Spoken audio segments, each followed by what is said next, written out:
The Queen Bee. Once upon a time, two kings' sons set out to see adventures and fell into such a wild kind of life that they did not return home. So their youngest brother, Dummling, went forth to seek them.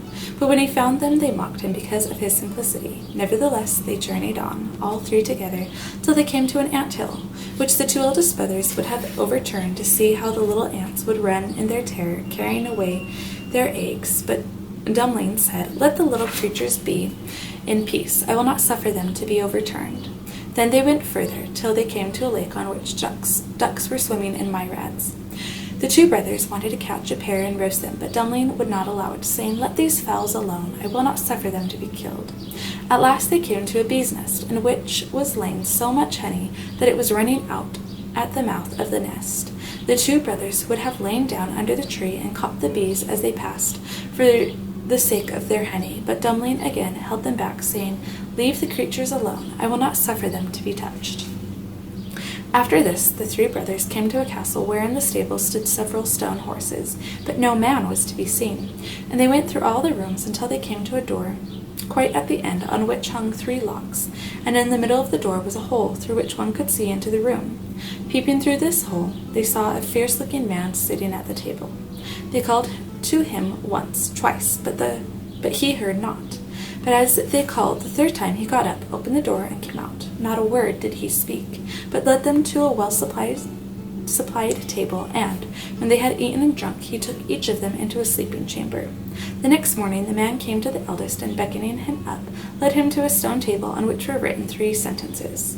The first was that under the moss in the wood lay the pearls of the king's daughter, 1,000 in number, which must be sought for, and if at sunset even one was wanting, he who had searched for them would be changed into stone.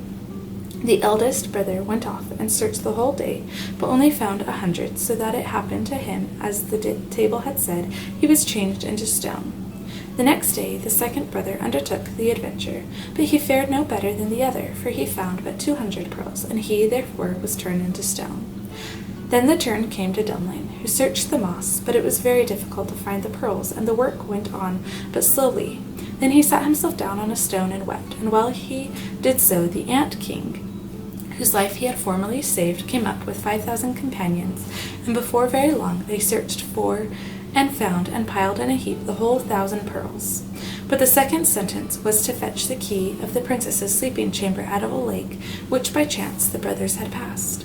When Dummling came to the lake, the ducks whose lives he had before saved swam up to him, and diving below the water, quickly brought up the key. The third sentence, however, was the most difficult of all. Of the 3 daughters of the king, to pick out the youngest and the prettiest. They were all asleep, and appeared all the same, without a single mark of difference, except that before they fell asleep they had eaten different sweetmeats, the eldest a piece of sugar, the second a little syrup, and the youngest a spoon full of honey. Presently in came the queen bee of all the bees who had been saved by Dummling from the fire, and it tried the mouths of all 3. At last she settled on the mouth which had eaten the honey, and thus the king's son knew which was the right princess. Then the spell was broken, every one was delivered from the sleep, and those who had been changed into stone received their human form again. Now Dummling was married to the youngest and prettiest princess, and became king at his father's death, but his 2 brothers were obliged to be content with the 2 other sisters. Thanks for listening to this Grimm fairy tale.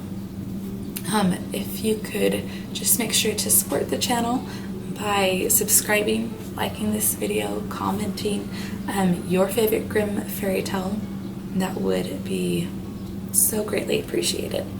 Thanks for watching. Bye.